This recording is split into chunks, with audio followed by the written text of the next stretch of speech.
आप सभी श्रोताओं को, दर्शकों को मेरा प्रणाम। आज के इस वीडियो में हम बात करेंगे नवरात्रि की। नवरात्रि 4 होती हैं, जो कि 2 आप सभी जानते हैं आश्विन मास में आती है और चैत्र मास में आती हैं, और 2 जो हैं वो गुप्त नवरात्रि होती हैं। उन्हीं में से एक गुप्त नवरात्रि अभी आरंभ होने जा रहा है। तो हम बात करेंगे कि गुप्त नवरात्रि में आपको माता की साधना कैसे करनी चाहिए। ऐसे क्या काम है जो आप गुप्त नवरात्रि में अगर करते हैं तो जीवन में हमेशा खुशहाली ही खुशहाली रहेगी। दूसरा, जानेंगे कि गुप्त नवरात्रि कब से शुरू है और इस समय में इस दौरान आपको माता की पूजा किस प्रकार से करनी चाहिए। गुप्त नवरात्रि की पूजा विधि क्या है, गुप्त नवरात्रि कब से आरंभ है, कब समाप्त है और क्या विशेष विधान है इसकी पूजा का। सनातन धर्म में नवरात्रि के पर्व को बेहद उत्साह के साथ मनाया जाता है। हर साल 4 बार नवरात्रि का त्यौहार मनाया जाता है। एक साल में 4 नवरात्रि आते हैं। आप कहेंगे कि हम तो 2 ही जानते हैं। ये सही है। 2 प्रकट नवरात्रि होते हैं और 2 गुप्त नवरात्रि होते हैं। प्रकट नवरात्रि जो होते हैं वो चैत्र के महीने में पहला आता है, जब नए संवत की शुरुआत होती है, और दूसरा आता है आश्विन मास में, जो कि सर्दी के समय में आता है। वो दूसरे नवरात्रे होते हैं जो दशहरे से ठीक 9 दिन पहले आरंभ होते हैं। इस बीच में 2 नवरात्रि और आते हैं जिनको हम कहते हैं गुप्त नवरात्रि। एक आता है माघ के महीने में और दूसरा आता है आषाढ़ के महीने में। आप सब जानते हैं कि आषाढ़ का महीना अभी आरंभ हुआ है। निर्जला एकादशी जो कि अभी गई है। निर्जला एकादशी हमेशा जो है वो आती है जेठ के महीने में। जेठ की एकादशी होती है, गर्मी का महीना होता है, और जेठ की एकादशी के बाद जो जेठ पूर्णिमा होती है उसके बाद से आरंभ होता है आषाढ़ प्रतिपदा से। और आषाढ़ में जो नवरात्रि है वो आने वाली है। आषाढ़ की जो नवरात्रि है वो आरंभ होती है अभी आने वाली जो अमावस्या है उससे। आषाढ़ अमावस्या के बाद प्रतिपदा से नवरात्रि आरंभ होती है 9 दिन के लिए, और ये होती है गुप्त नवरात्रि। नवरात्रि में अगर आप माता की पूजा करते हैं तो उसका फल कई गुना अधिक है। गुप्त नवरात्रि की जो पूजा विधि है वो हम आपको बताएंगे। इन 9 दिनों में आप पूजा करके माता की इतनी कृपा प्राप्त कर सकते हैं कि जीवन भर आपकी जो झोली है वो कभी खुशियों से खाली नहीं होगी। जीवन भर के लिए आपको माता का आशीर्वाद प्राप्त हो जाएगा, क्योंकि गुप्त नवरात्रि जो है इसका फल प्रकट नवरात्रि से भी अधिक माना गया है। तो नवरात्र के दौरान 10 महाविद्याओं की पूजा गुप्त रूप से की जाती है, इसीलिए इसे गुप्त नवरात्रि के नाम से जाना जाता है। ये पूजा विधि की बात करते हैं, फिर बताएंगे कि गुप्त नवरात्रि इस वर्ष कब से आरंभ हो रही है। गुप्त नवरात्रि के पहले दिन ब्रह्म मुहूर्त में उठना चाहिए। उठने के बाद स्नान आदि करके स्वच्छ वस्त्र धारण करें, अपने मंदिर की साफ सफाई करें, सूर्य को जल दें और उसके बाद आसन लगा के बैठ जाएं। माँ दुर्गा की प्रतिमा या तस्वीर आपके मंदिर में है तो उत्तम है, अगर नहीं है तो उसे स्थापित करें और उसको सबसे पहले स्नान कराएंगे।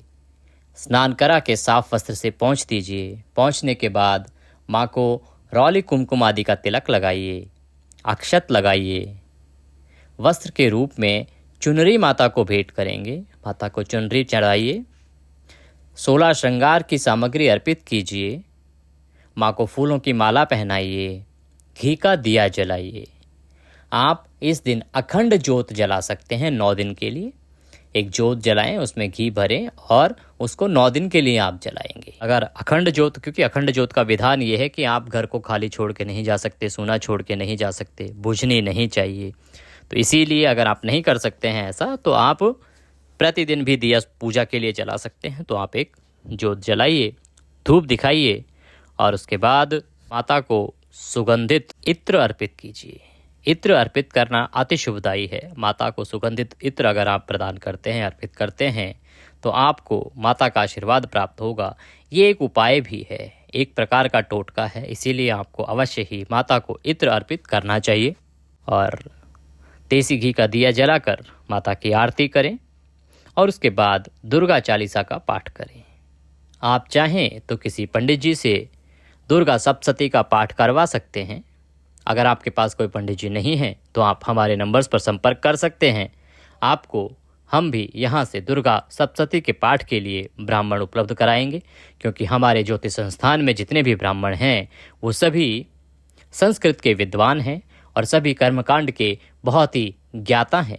जितने भी ब्राह्मण हमारे यहाँ पे हैं वो श्रेष्ठ जन हैं, उन सभी का जो अनुभव है इस कार्य का वो 20 से 25 साल का कम से कम अनुभव है, जो इतने समय से इन सभी कर्मों को कर रहे हैं और वो पूर्ण ज्ञान रखते हैं। हमारे यहाँ पर पूरे भारतवर्ष ही नहीं, हमारे जो दर्शक बाहर हैं, बहुत सारे दर्शक हमारे न्यूयॉर्क में हैं, कुछ लंदन में हैं, वो भी हमें समय समय पर संपर्क करते हैं और वहाँ जो पूजा पाठ करनी होती है उनको हम यहाँ दिल्ली में रह के ही करवाते हैं। तो इस प्रकार से आप चाहे दुनिया में कहीं भी रहते हों, आप कोई भी पूजा, कोई भी पाठ अगर शुद्ध रूप से करवाना चाहते हैं तो अवश्य ही हमसे संपर्क करें।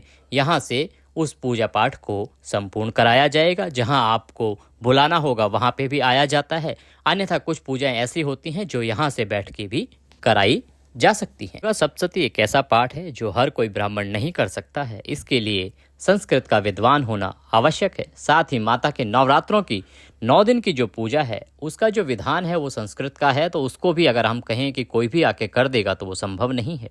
उसके लिए किसी पढ़े लिखे श्रेष्ठ जन का होना आवश्यक है।